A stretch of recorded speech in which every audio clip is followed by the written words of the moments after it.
შრიმად ბჰაგავატამი, სიმღერა პირველი, ნაწილი პირველი, თავი მეხუთე. სუტა გოსვამიმ თქვა, ამრიგად, ღმერთთა შორის ბრძენი ნარადა მოხერხებულად დაჯდა და ღიმილის დაუფარავად ასე მიმართა ბრაჰმანთა შორის რშის, ვედავიასას. მიმართა რა ვიასადევას, პარაშარას შვილს, ნარადამ ჰკითხა, კმაყოფილი ხარ თუ არა, რომ საკუთარი თავი გააიგავეს სხეულთან, ჭკუასთან, როგორც თვითშემეცნების ობიექტთან? შენ ყველაფერი გამოიკვლიე და სრულყოფილ ცოდნას ფლობ. უეჭველია, რომ შენ დაწერე ვრცელი და საუცხოო ნაშრომი, მაჰაბჰარატა, რომელშიც დაწვრილებით არის განმარტებული 1000 ვედური თანმიმდევრული საქმიანობა. შენ დაწვრილებით აღწერე უპიროვნო ბრაჰმანი და მისგან გამომდინარე ცოდნაც. მას ჩემო ძვირფასო პრაფო, რატომ დარდობ და თვლი, რომ საქმე ბოლომდე არ მიგიყვანია? შრი ვიასადევამ თქვა, რაც შენ შესახებ თქვი, ყველაფერი სწორია, მაგრამ მე მაინც არა ვარ დაწყნარებული, ამიტომ შენ გეკითხები, ჩემი უკმაყოფილების ძირითად მიზეზს, რადგან შენ უსასრულო ცოდნას ფლობ, რამე თუ შვილი ხარ თავადშობილისა ბრაჰმასი, რომელსაც მიწიერი მამა და დედა არ ჰყავს. ჩემო უფალო, შენ ყოველი საიდუმლოება იცი, რადგან თაყვანს მატერიალურ სამყაროს შექმნელს, გამანადგურებელს და სულიერის მასულთქმულებელს, მატერიალური ბუნების მოდუსებზე მაღლა მდგომ ღმრთების თავდაპირველ პიროვნებას. შენო უდიდებულესობავ, მზის მსგავსად სამივე სამყაროში მოგზაურობა და ჰაერივით ყველას გულში შეღწევა შეგიძლია. ამდენად შენ ყოვლის გამჭოლ ზესულს უტოლდები, ამიტომ გთხოვ, მიჩვენე ჩემი ნაკლოვანება, მიუხედავად იმისა, რომ ყოველი წესის დაცვისა და აღქმების შესრულების შედეგად ტრანსცენდენციაში ვარ ჩაფლული. შრი ნარადამ თქვა, სინამდვილეში შენ ხოტბა არ შეგისხამს ღმრთების პიროვნების ამაღლებული და უზადო დიდებისთვის. ფილოსოფია, რომელიც უფლის ტრანსცენდენტულ გრძნობებს სიამოვნებას არ ანიჭებს, უსარგებლოდ ითვლება. დიდო ბრძენო, თუმცა დაწვრილებით განმარტე 4 პრინციპი, რელიგიური საქმიანობებით დაწყებული, არ აგიღწერია უზენაესი პიროვნების ვასუდევას დიდება. წმინდანები ყვავების მწირობის ადგილებს ადარებენ იმ სიტყვებს, რომლებშიც აღწერილი არ არის დიდება უფლისა, ერთადერთისა, ვისაც მთელი სამყაროს განწმენდა შეუძლია, რადგან ყოვლად სრულყოფილი პიროვნებები ტრანსცენდენტულ სავანეში ცხოვრობენ, ისინი იქ ვერავითარ სიამოვნებას ვერ იღებენ. მაგრამ უსაზღვრო უზენაესი უფლის სახელის, დიდების, ფორმების, გართობებისა და სხვა ტრანსცენდენტული სიდიადის აღწერილობით სავსე ნაწარმოები არის ტრანსცენდენტული სიტყვებით აღსავსე სხვაგვარი თხზულება, რომლის მიზანსაც მსოფლიოს შეცდომაში შეყვანილი ცივილიზაციის ვიწიერ სიცოცხლეში გადატრიალების მოხდენა წარმოადგენს. ასეთ ტრანსცენდენტულ ნაწარმოებებს არ სრულყოფილოდაც რომ იყოს შედგენილი, ისმენენ, მღერიან და აღიარებენ განწმენდილი ადამიანები, რომლებიც ყოვლად პატიოსნები არიან. ცოდნა თვითშემეცნების შესახებ ყოველგვარ მატერიალურ ელფერსაც რომ იყოს მოკლებული, მიმზიდველი არ არის. შეუცდომელის, ღმერთის კონცეფციის გარეშე. მას რა აზრი აქვს კარმიულ შრომას, რომელსაც თავიდანვე ტკივილი მოაქვს და ბუნებით წარმავალია, თუ კი უფლის ერთგულ სამსახურში არ გამოიყენება? ო ვიასადევა, შენი მხედველობა სრულყოფილია და შენი სახელი შეუღალავი. განუხრელად იცავ აღქმებს და გულმართალი ხარ, ამიტომაც შეგეძლია ტრანსში იფიქრო უფლის გართობებზე, რათა მატერიალური ტყვეობიდან გაანთავისუფლო ხალხი.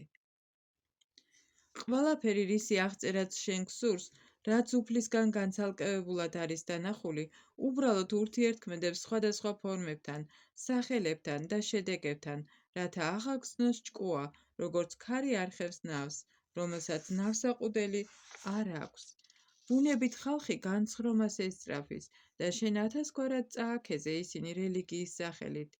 ეს უდაოდ დასაგმობი და არაკეთილგონივრულია, რადგან ისინი შენს დარიგებებს მიჰყვებიან. ასეთ საქმიანობას რელიგიის სახელით შეასრულებენ და სრულიად დაივიწყებენ აკრძალვებს.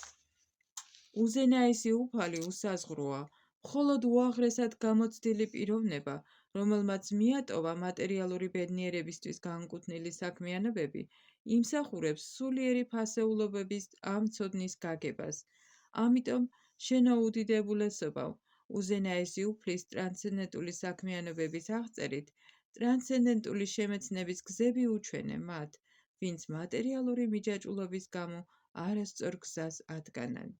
ვინც უფლის ერთგულით სამსახურის დაწყების მიზნით თავს ანებებს მატერიალურ საქმიანობებს, ზოგჯერ სიმწიფის მიღწევამდე შეიძლება დაეცეს, მაგრამ წარუმატებლობის შემთხვევაშიც კი არაფერს კარგავს.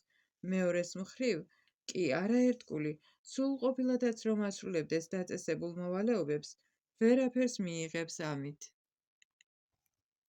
ჭეშმარიტად გონიერი და ფილოსოფიურად განწყობილი პიროვნებები უნდა ესწრაფოდნენ მხოლოდ იმ მიზანს, რომლის მიღწევაც შეუძლებელია უმაღლესი პლანეტიდან, ბრაჰმალოკადან, უმდაბლესზე, პატალაზე ხეტიალით. რაც შეეხება გრძნობათა დაკმაყოფილებით მიღწეულ ბედნიერებას, დროთა ვითარებაში იგი თავისთავად მოდის, ისევე როგორც დროთა ვითარებაში ჩვენი სურვილის მიუხედავად მოდის ტანჯვაც. ჩემო ძვირფასო ვიასა, ზოგჯერ უფალი კრიშნას ერთგული რაიმე მიზეზით რომც დაეცეს, უდავოა რომ იგი სხვების, კარმიული მშრომელების და სხვათა მსგავს მატერიალურ ყოფიერებაში არ მოექცევა, რადგან პიროვნება, რომელმაც ერთხელ მაინც გამოსცადა უფლის ლოტოსის ტერფების გემო, სხვას ვერაფერს გააკეთებს, მხოლოდ კვლავ და კვლავ გაიხსენებს ამ ექსტაზს. უზენაესი უფალი, ღმრთეების პიროვნება, თავად ეს კოსმოსია, მაგრამ მაინც განსხვავდება მისგან. მხოლოდ მისგან იღებს სათავეს ეს კოსმიური გამოვლინება და მასში განისვენებს და მასში შედის განადგურების შემდეგ. შენ ყველაფერი იცი ამის შესახებ. მეს მხოლოდ მოკლედ გითხარი. შენს უდიდებულესობას სრულყოფილი ხედვა აქვს. შენ ზესულის, ღმრთეების პიროვნების შეცნობა შეგიძლია, რადგან უფლის სრულ ნაწილს წარმოადგენ. თუმცა არ შობილი ხარ, მთელი ხალხის საკეთილდღეოდ მოევლინე დედამიწას, ამიტომ გთხოვ, უფრო ნათლად აღწერე ღმრთეების უზენაესი პიროვნების ტრანსცენდენტული გართობები. სწავლულთა წრეებმა ჭეშმარიტად დაასკვნეს, რომ ცოდნის განვითარების უნაკლო პროცესი, კერძოდ ასკეზები, ვედების შესწავლა, მსხვერპლშეწირვები, ჰიმნების გალობა და ქველმოქმედება, მწვერვალს აღწევს უფლის ტრანსცენდენტულ აღწერილობაში, რომელიც რჩეული ლექსებით არის ხოტბა შესხმული. ო მუნი, გასულ ეპოქაში მე დავიბადე მოსამსახურე ქალის შვილად, რომელიც ვედანტას პრინციპების მიმდევარ ბრაჰმანებს ემსახურებოდა. როდესაც ისინი წვიმის სეზონის დროს ერთად ცხოვრობდნენ, მე პირადად ვემსახურებოდი მათ. თუმცა ბუნებით მიუკერძოებლები იყვნენ, ვედანტას ამ მიმდევრებმა თავიანთი უმიზეზო წყალობით მაკურთხეს მე კი თავშეკავება შემეძლო და თუმცა ბიჭი ვიყავი, თამაში არ მიზიდავდა. გარდა ამისა, არ ვცელქობდი და არც საჭიროზე მეც ვლაპარაკობდი. მათი ნებართვით მხოლოდ ერთხელ ავიღე მათი საჭმლის ნარჩენები და ამის შედეგად ერთბაშად გავთავისუფლდი მთელი ცოდვებისაგან. ამის წყალობით ჩემი გული გაიწმინდა და ტრანსცენდენტალისტის ბუნება მიმზიდველი გახდა ჩემთვის. ო ვიასადევა, იმ დიდი ვედანტისტების წყალობით, მათთან ურთიერთობაში უფალი კრიშნას მიმზიდველი საქმიანობების შესახებ ვისმენდი და ყურადღებით მოსმენის შედეგად განუწყვეტლივ მეზრდებოდა ღმრთეების პიროვნების შესახებ მოსმენის გემო.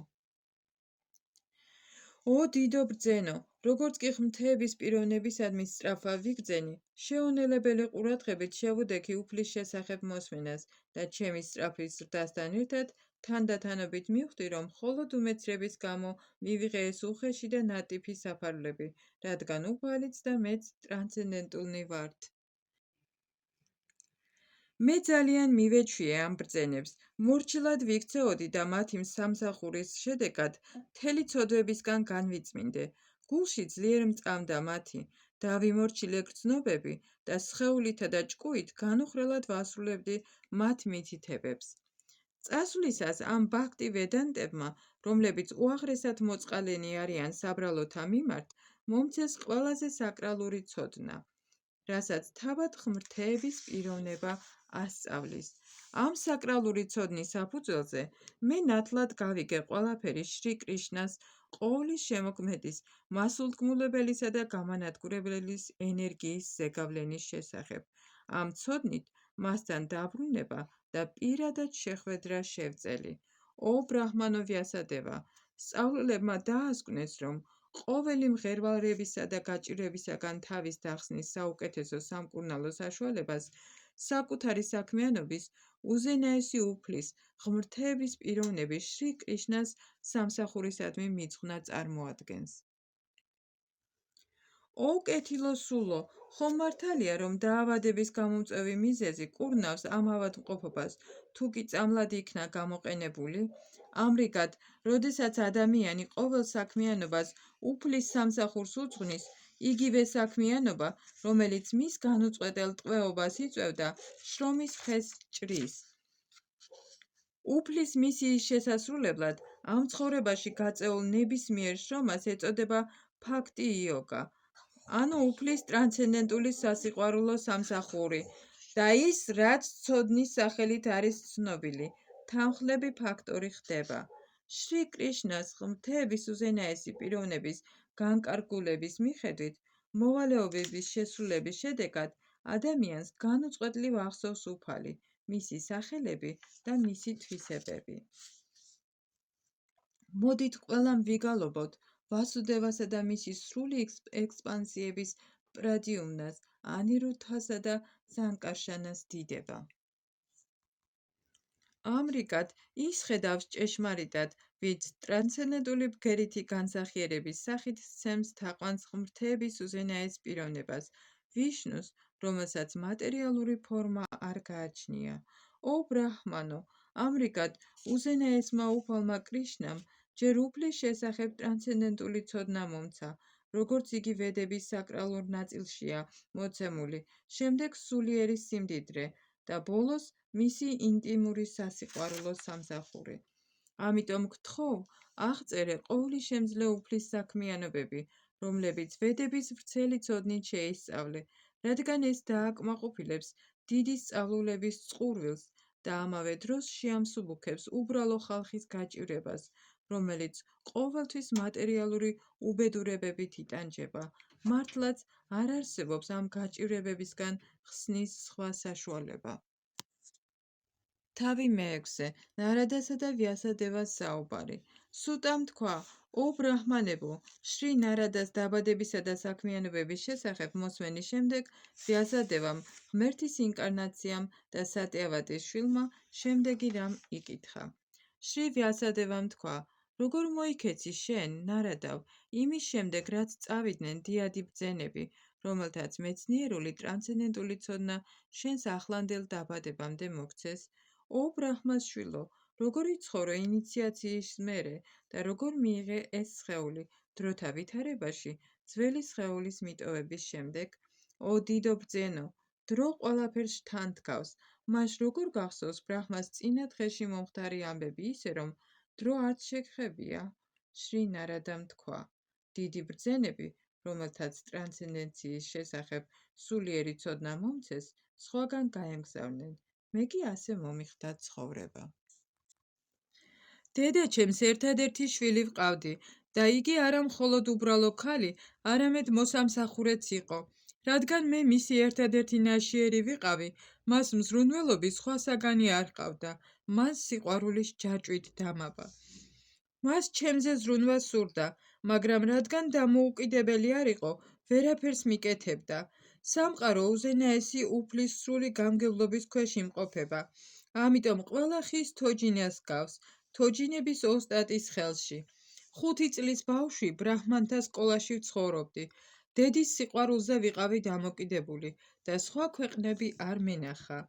ერთ ღამეს, როცა საბრალო დედა ძროხის მოსაწველად გარეთ გავიდა, უზენაესი დროის გავლენით გველმა უკბინა ფეხზე. მე უფლის განსაკუთრებულ წყალობად მივიჩნიე, რომელსაც მუდამ თავისი ერთგულთა დალოცვა სურს, და ამ ფიქრებით მოცული ჩრდილოეთის გზას დავადექი. წასვლის შემდეგ ჩავუარე მრავალ აყვავებულ დედაქალაქს, ქალაქს, სოფელს, ცხოველთა სადგომს, საბადოს, ყანას, მინდორს, ყვავილნარს, სანერგესა და ხელუხლებელ ტყეს. მეგავიარე გორები, მთები, რომლებიც ოქროს, ვერცხლისა და სპილენძის მსგავსი ათასგვარი ლითონებით იყო სავსე. ადგილები, სადაც გაბრუებული ფუტკრებითა და მგალობელი ჩიტებით მორთული, წარმტაცი ლოტოსის ყვავილებით დამშვენებული წყალსაცავები იყო, რომლებიც ზეცის მობინადრეთათვის არის შესაფერისი. შემდეგ მარტო გავიარე ლერწმის, ბამბუკის, ლელქაშის, წვეტიანი ბალახისა და სარეველების ჭალები, გამოქვაბულები, რომელთა გავლაც მარტო კაცს უჭირს. მე მოვიარე უღრანი ბნელი და საშიში ტყეები, რომლებიც გველების, ბუებისა და ტურების სათამაშო ადგილებია. მოგზაურობისას წყურვილი და შიმშილი მომერია და ვიგრძენი, რომ სხეული და ჭკუა დამხლოდა. მეც განვიბანე მდინარის ნაპირას მდორე დინებაში და წყალიც დავლიე, წყალმა დაღლილობა გამიქრო. ამის შემდეგ უკაცრიელ ტყეში ბანიანის ხის ჩრდილში გონების დახმარებით დავიწყე ჩემში მყოფ ზესულზე მედიტაცია, როგორც ეს განთავისუფლებული სულებისგან მქონდა ნასწავლი. როგორც კი დავიწყე ღმრთების პიროვნების ლოტოსის ტერფებზე მედიტაცია, მოვიკრიბე რა ტრანსცენდენტული სიყვარულით გარდაქმნილი ჭკუა, თვალთაგან ცრემლები წამომივიდა და ჩემი გულის ლოტოსზე დაუყოვნებლივ გამოჩნდა ღმრთების უზენაესი პიროვნება შრი კრიშნა. ო ვიასადევა, მაშინ უსაზღვრო ბედნიერებით შეპყრობილს სხეულის ყოველი ნაწილი გამომიცოცხლდა. ექსტაზის ოკეანეში ჩაძირული, ვერც საკუთარ თავს ხედავდი და ვერც უფალს. უფლის ტრანსცენდენტული ფორმა თავისთავად აკმაყოფილებს ჭკუის სურვილს და უმალვე განაქარვებს საწინააღმდეგო აზრებს. ამ ფორმის გაუჩინარების შემდეგ შეშფოთებული უეცრად წამოხდი, როგორც ადამიანი, რომელიც რაიმე სანატრელს კარგავს. მე მსურდა კვლავ დამენახა უფლის ეს ფორმა, მაგრამ მისი ხილვის ძლიერი სურვილისა და გულზე ყურადღების მიპყრობის მცდელობის მიუხედავად, ვეღარ ვიხილე იგი და გულგატეხილი მეტად დავღონდი. განმარტოებულ ადგილას ჩემს მიერ გაწეულ მცდელობათა შემხედვარე ღმრთების პიროვნებამ, რომელიც ტრანსცენდენტულია ყოველგვარი მიწიერი აღწერილობის მიმართ, უბრალოდ ჩემი დარდის გასაქარვებლად მნიშვნელოვანი და სასიამოვნო სიტყვები მითხრა. ო ნარადა, თქვა უფალმა, წუხვარ, რომ ამ სიცოცხლეში ვეღარ მიხილავ. სახურებაში არასრულ ყოფილებს და მატერიალური სიბილწისაგან არასრულად განწმენდილებს უჭირთ ჩემი დანახვა. ო ღვთისმოსავო, შენ მხოლოდ ერთხელ იხილე ჩემი პიროვნება და ეს მხოლოდ ჩემდამიშენილ ტოლვის გასაღვივებლად მოხდა, რადგან რაც მეც ისწრაფვით ჩემსკენ, მით უფრო განიწმინდები ყოველგვარი მატერიალური სურვილისგან. ერთგული რამდენიმე დღის მანძილზეც კი რომ ემსახუროს აბსოლუტურ ჭეშმარიტებას, მისი გონება მტკიცდება და ჩემზე ხდება მომართული. მერე ახლანდელი მწუხარებით აღსავსე მატერიალური სამყაროების მიტოვების შემდეგ, იგი ტრანსცენდენტულ სამყაროში ჩემი თანამგზავრი ხდება. ჩემს ერთგულებაში დასაქმებული გონება არასოდეს ირღვევა, ჩემი წყალობით მეხსიერება შექმნისა და განადგურების დროსაც კი გექნება. შემდეგ ამ უმაღლესმა მეუფემ, ბგერით გამოვლენილმა და თვალისთვის უხილავმა, მაგრამ ყველაზე საოცარმა, საუბარი შეწყვიტა. მადლიერების გრძნობით შეპყრობილმა, მოწიწებით ვეცი მას თაყვანი. ამრიგად, განუწყვეტელი განმეორებით უფლის წმინდა სახელისა და დიდების გალობა დავიწყე. არ ვაქცევდი რა ყურადღებას მატერიალური სამყაროს პირობითობებს. უფლის ტრანსცენდენტული გართობების შესახებ ასეთ გალობასა და მათ გახსენებას ყოველგვარი მადლი მოაქვს. ასე შემოვიარე მთელი დედამიწის ზურგი, სრულიად კმაყოფილმა, მორჩილმა და მტრობისგან თავისუფალმა. ამრიგად, დროთა ვითარებაში ო ბრაჰმანო ვიასადევა, მე, რომელიც ბოლომდე კრიშნაზე ფიქრში ვიყავი ჩაფლული, ამიტომაც მიჯაჭვულობები არ მქონდა, ყოველგვარი მატერიალური უწმინდურებისგან თავისუფალს სიკვდილი მეწია, როგორც ელვა, რომელსაც მუდამ განათებას დევს თან.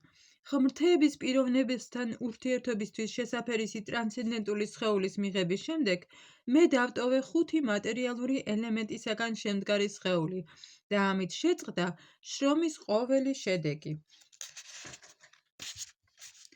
ეპოქის ბოლოს, როდესაც ღმრთების პიროვნება, უფალი ნარაიანა, გაჩანაგების წყალზე დაწვა, ბრაჰმა შევიდა მასში ქმნილების ყოველ ელემენტთან ერთად და მეც შევედი მასში მისი სუნთქვის საშუალებით. 4,300,000 მზის წელიწადის შემდეგ, როდესაც უფლის ნებით ბრაჰმამ გაიღვიძა, უფლის ტრანსცენდენტული სხეულიდან შეიქმნენ მარიჩი, ანგირა, ატრი და სხვა მსგავსი რშები და მათთან ერთად მეც მოვევლინე. ამის შემდეგ, ყოვლის შემძლე ვიშნუს წყალობით, მე შეუსხლუდავად მოგზაურობ ყველგან, ტრანსცენდენტულ სამყაროშიც და მატერიალურ სამყაროს სამივე ნაწილშიც. ამის მიზეზი ის არის, რომ განუწყვეტლივ ერთგულად ვემსახურები უფალს. ასე მოგზაურობ განუწყვეტლივ უფლის დიდების ტრანსცენდენტულ ეპისტოლეს მღერი, ვუკრავ ვინად წოდებულ ამ საკრავზე, რომელიც ტრანსცენდენტული ბგერით არის სავსე და რომელიც უფალმა კრიშნა მომცა. უზენაესი უფალი შრი კრიშნა, ვისი დიდებაც და საქმიანობებით საამური მოსასმენია, თითქოს მოუხმესო, უმალვე მოდის ჩემი გულის ტახტზე, როგორც კი მისი წმინდა საქმიანობების შესახებ ვიწყებ გალობას. პირადად გამომიცდია, რომ მათ, ვინც გრძნობების გრძნობათა ობიექტებთან დაკავშირების სურვილის გამო ყოველთვის სრუნვითა და მხელვარებით არიან სავსე, უმეცრების ოკეანის გადალახვა ყველაზე საიმედო ნავით, ღმრთების პიროვნების ტრანსცენდენტული საქმიანობების შესახებ განუწყვეტელი გალობით შეუძლიათ. ჭეშმარიტებაა, რომ იოგას სისტემის მიხედვით, გრძნობათა მოთოკვის გზით, სურვილისა და ვნების შფოთვისაგან განთავისუფლება შეიძლება, მაგრამ ეს საკმარისი არ არის სულის დასაკმაყოფილებლად, რადგან ეს კმაყოფილება ღმრთების პიროვნების ერთგული სამსახურით მიიღწევა. ო ვიასადევა, შენ ყოველი ცოდვისაგან თავისუფალი ხარ, შენი თხოვნით ასე აგიხსენი ჩემი დაბადება და თვითშემეცნების საქმენი, ყოველივე ეს შენს დაკმაყოფილებასაც შეუწყობს ხელს. სუტა გოსვამიმ თქვა, ასე მიმართა რა ვიასადევას, შრილა ნარადა მუნიმ დატოვა იქაურობა, თავის საკრავ ვინაზე დაკვრით, საკუთარი ნებით შეუდგა სამყაროში მოგზაურობას.